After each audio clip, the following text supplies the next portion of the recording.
I'm going to start off first with the introduction to the report.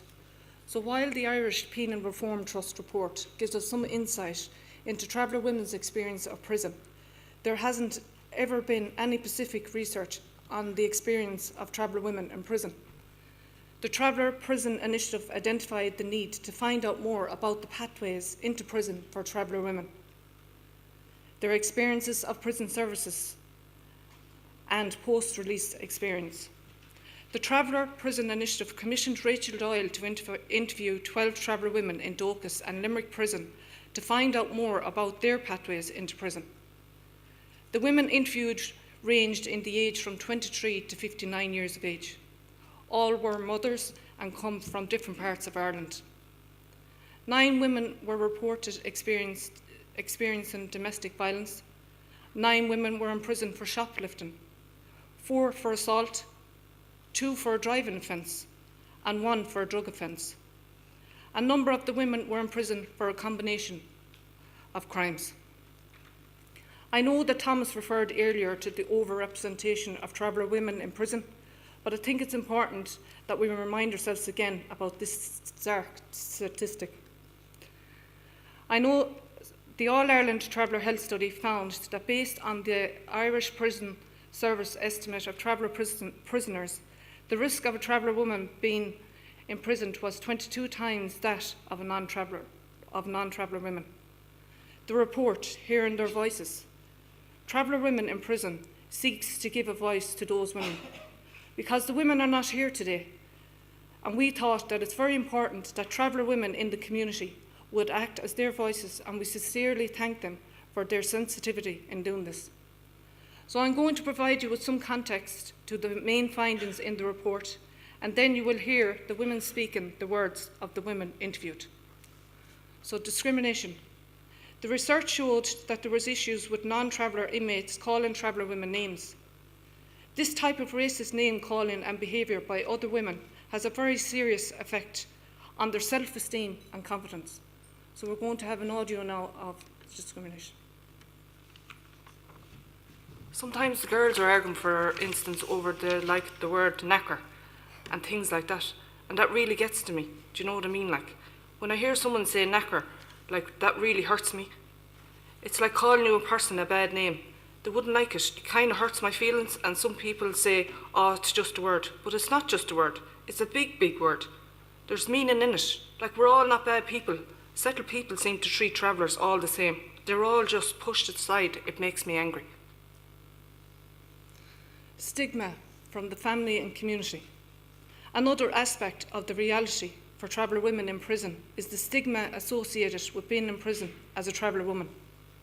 A number of the women interviewed highlighted the fact that being in prison is viewed differently in the traveller community for women than for men, and that expectations in the community for women to fulfil their roles as carers, mothers, daughters and sisters were much greater than the expectations placed on men to fulfil assigned roles. So we're going to hear another audio on stigma. I'm scandalised. I have a bad name because of being on drugs. I'm not but a whore junkie. Oh, did you hear about such one's daughter? She's on drugs. But I'm not the only girl, do you know what I mean? There's loads of travelling girls on drugs. Children. The majority of women interviewed had family looking after their children. None of the children concerned are being cared for by their father. This was for the reasons of domestic violence, drug use, addiction, and imprisonment. For those with family members caring for their children, the security of knowing who was minding them, that they were being well looked after and having family help was hugely important. They also felt guilty about this and felt that their parents and other family members looking after their children needed to be supported. So we're going to have an audio clip of the children. My parents took my children because the social workers were going to take them.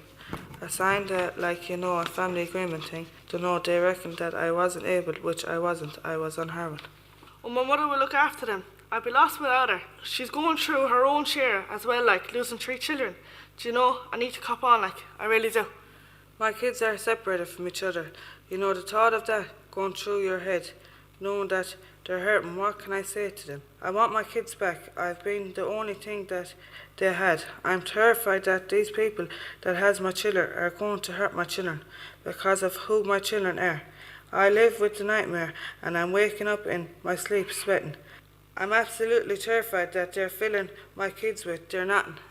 They're nobodies. Domestic violence. Most of the women interviewed have experienced violence from a previous partner. Experience of refuges varied, but the importance of ensuring that women who understood and had experience of working with travellers or employed in refuges was highlighted. For refuge staff to understand traveller culture and the particular difficulties associated with leaving an abusive relationship within the community was considered to be very important. So, for example, the difficulties of living on a site and trying to get a barring order, getting access to information about services and rights, the expectations of the family and the community about the woman's role as a wife, and then the mistrust of people in positions of authority, including the legal system, Gardaí, social workers and sometimes GPs. So we're going to hear an audio around domestic violence. The refugees weren't much good to us because they weren't the support that we needed in there. We needed someone to help us that understood about travellers. We have different ways than them, but it takes a hard, strong woman. It just doesn't happen over one night, 1 year or 2 years. It may take 5 to 6 years before a traveller can get away from her husband. It's took me 16, nearly 20 years to get away from my husband. Services in prison. For most, the prison experience was not always seen as negative. The majority were engaged in some form of educational activity, which they saw as crucial to their mental health, personal and educational development, particularly in situations where they had not been to school before. So we're going to have an audio clip of services in prisons. Yeah, I go to school. If I didn't go to school, I'd go crazy. I do pottery, woodwork, stained glass, all them things and card making. I started doing the Leaving Cert now here. I done my junior cert and the English teacher, the principal, she's lovely. To tell you the truth, I didn't really know A from B until I started with the English teacher. She inspired me now to kind of be pushing, do you know what I mean? I never went to school in my life, so the only school I got is in prison. It would have been different if I've had these chances when I was younger.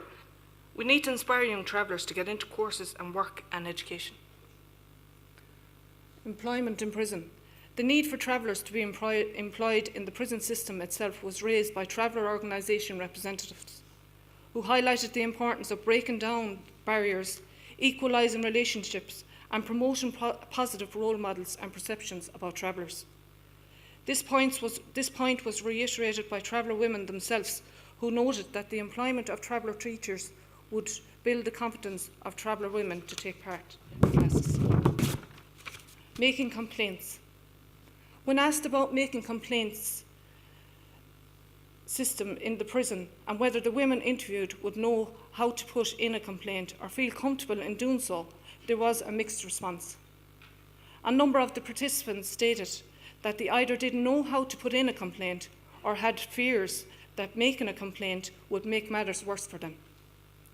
The fact that the complaints are put in writing may also present barriers for traveller women who don't have literacy skills. So we'll have an audio on making complaints. You can put in a complaint form. The girls told me if you put in a complaint, you'll keep getting dragged out and searched. I'd be worried I wouldn't get out. It wasn't explained to me, but doing that in here, that's only going to make your time in here worse. Do you understand what I'm saying? Because nothing is confidential. Illegal drug use. 11 of the women interviewed had experience of drug use.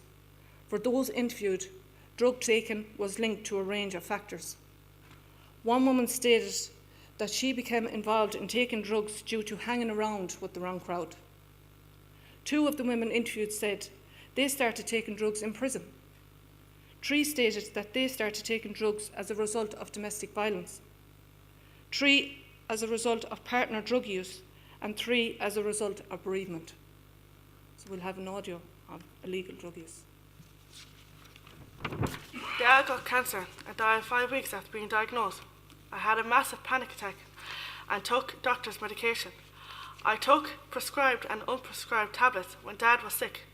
That's when I got addicted. I started taking tablets when I found a friend hanging. I had 2 miscarriages, a stillborn birth, 2 car accidents. I took tablets to try and kill the pain. I had a breakdown and I took an overdose. I am in prison for GBH. I had taken so many tablets I can't remember a thing about what happened. I lost 9 children, including 2 miscarriages. When I lost my last son, he passed away. I went on to drink myself. I got a life change and went on to drink, and that's how I'm here today. I was drunk when I went into the shop. I was taking the stuff that I didn't even want. 'Cause I was drunk, I didn't even know what I was doing. I started taking tablets. I started getting very fond of the tablets. Felt the tablets had a hold on me because I couldn't talk to my husband about the tablets because the tablets was making me calm. I was taking them behind his back and my habit was getting bigger and I didn't want anyone to know because I wouldn't have been called a junkie. So before I knew it, 10 was going to 20. Then I was getting prescriptions from my GP. I was photocopying them. I was going up, maybe getting another 20 that day. Before I knew it, I could be strung up by the end of the week. So I had to go on the run from him because I think my nerves was getting the better of me. I ended up taking drugs in prison. I started addiction in prison. After coming in, I started taking drugs in here. Took drugs for the first time in my life in here. A lot of it is constantly listening to people talking about drugs. I started by taking tablets. I never smoked hash or weed, I don't know why. I got addicted to heroin in prison. It messed my whole family up and everything because none of my family ever took drugs in their lives. They don't believe in anything like that, so it turned my family against me over the drugs I took in prison. Many of the women interviewed discussed the importance of treatment programs and one-to-one support in looking to the future and spoke about their desire and commitment to get help and improve their life chances. So we have an audio of the 12-week training. I'm going to treatment in 12 weeks on a 15-week programme. I see my counsellor once a week. I see him, a counsellor for violence. I was on drugs for over 3 months and I was on methadone for 6 months. Don't take methadone now. I'm glad I went to prison. I'd be dead somewhere. I'm glad I'm here. It learned me a lot and I don't think I'll ever be back. Health and mental health. Poor mental health was identified as being a significant factor in the lives of the women linked to domestic violence, drug use, the availability of drugs in prison, discrimination inside and outside of the prison, name-calling in the prison, and being away from family. So we have an audio on health and mental health. Saturday I was so upset. I just cried all day and I felt like putting myself up just to release some pain and some anger out of me. And then I was thinking, why should I go out to my kids with scars and marks all over me and knowing how long it takes to heal them? Rehab. The importance of rehabilitation, counselling and the support in prison was highlighted to prepare women for life after prison and to deal with the past problems and current issues. So we have an audio on rehab.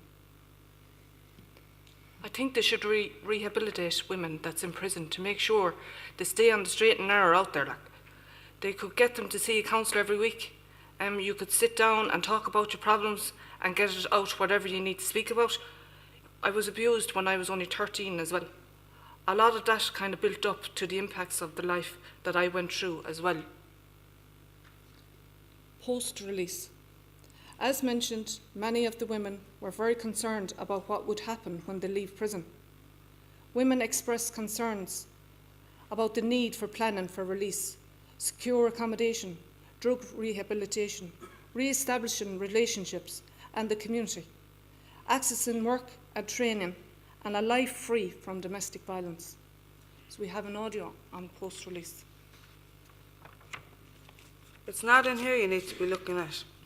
It's the outside. We need help in getting connection from here before we get out. I want to be a counsellor. When I'm not strung out, I advise other people not to take drugs. I've been through 3 lifetimes of stresses that a normal person would not go through in 1 lifetime. I need help to get a home, to find a house. Get me somewhere so I don't have to sleep out on the streets. Get me a home and a job to go to. A course, a job. I can't put my name on these courses if I don't have nowhere to live. I'm afraid to go out in one way. I'm afraid to get out of prison. I don't want to get out that gate without nothing to get out to. I'm afraid to go back out, I swear. I don't know. I don't think I'll be back here though. I need a plan for when I get out of here. Something that I can do every day. The last time I got out of here, I had nowhere to go. The research came up with a very clear set of recommendations. The next stage is ensuring the recommendations are acted on. To this end, an advisory group has been set up by the Traveller Prison Initiative. It has met twice in Doka Centre with all stakeholders, including, most importantly, 2 Traveller women prisoners. Thank you.